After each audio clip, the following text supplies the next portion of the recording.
Oke, kembali lagi bersama Bli Made Andika di sini ya. Jadi kali ini kita mau bahas saham PTBA.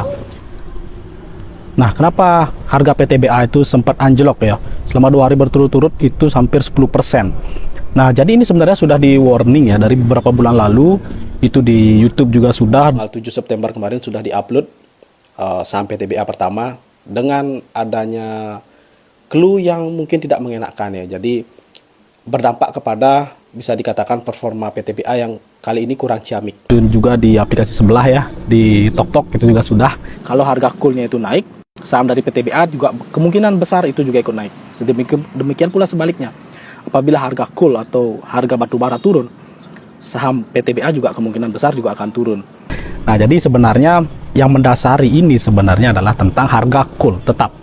Ya, jadi sebenarnya tidak hanya PTBA ya, ada ITMG, kemudian juga ada Adaro, UNTR juga terdampak ya, karena saham-saham ini merupakan saham-saham komoditas yang dimana produknya itu adalah batubara, dimana batubara itu adalah sangat sensitif terhadap harga coal ya, harga pasaran coal, Newcastle coal.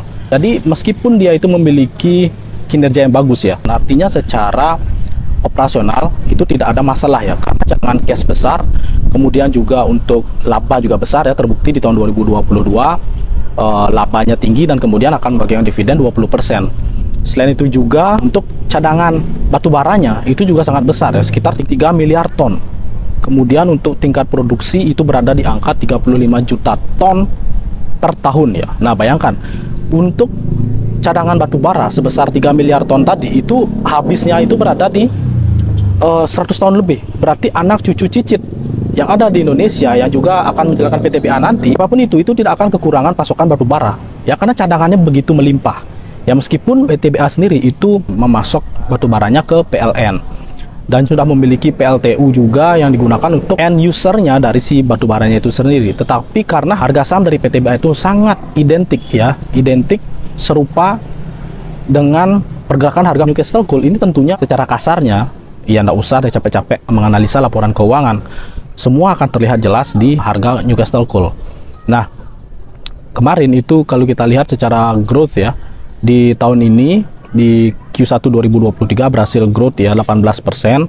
Nah, ini memang angka yang cukup baik, memang belum sebagus di tahun 2022 yang dimana harganya dari Newcastle Coal itu sempat naik dari 100 ke 400 ya dolar per ton. Nah, ini sangat mendongkrak peningkatan harga saham dari PTBA.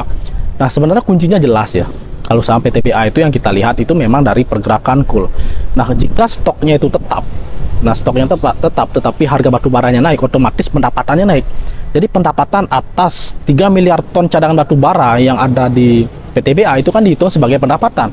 Tentunya di sana sudah berhitung bahwa pendapatannya naik ya, meskipun kalau misalkan memasok ke PLN ya, biasanya untuk DMO atau domestic market obligation, tapi tidak sebanyak serapan dari pasar ekspor.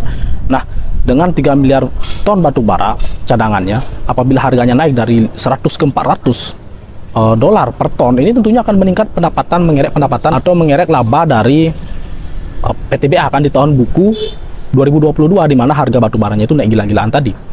Nah, apabila harganya turun ya otomatis cadangannya tetap, harganya turun ya otomatis pendapatannya juga berkurang. Seandainya harganya tetap tetapi stoknya yang meningkat, ya anggaplah 3 miliar menjadi 4 miliar, ini juga bisa dihitung sebagai pendapatannya naik. Nah, jadi sebenarnya simpel ya untuk PTBA itu cara menganalisis dari sahamnya itu, karena dia saham komoditas dan dia hanya memperjualbelikan apa yang di hasil komoditasnya ya, dimana ini adalah batubara tadi. Beda cerita apabila batubaranya bisa diolah ya, bisa diolah menjadi sesuatu yang bernilai. Contohnya seperti nikel. Pertambangan nikel, hilirisasinya sudah jelas menjadi baterai ya, dimana nanti baterai itu bisa diolah menjadi komponen baterai listrik ya, prekursor baterai listrik. Nah, ini baru bisa dinilai ulang perusahaannya berdasarkan produknya tadi, produk yang yang lebih bernilai.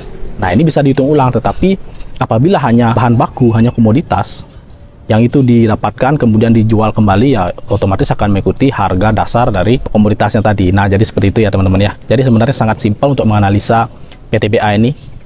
Nah, teman-teman ada yang nyangkut di berapa gitu. Nah, nanti silakan tulis di komen ya apabila ada permasalahan untuk saham PTBA ini, karena nanti kita akan bahas apa saja kendala-kendala kalian ya. Subscribe Bli Made Andika. Terima kasih.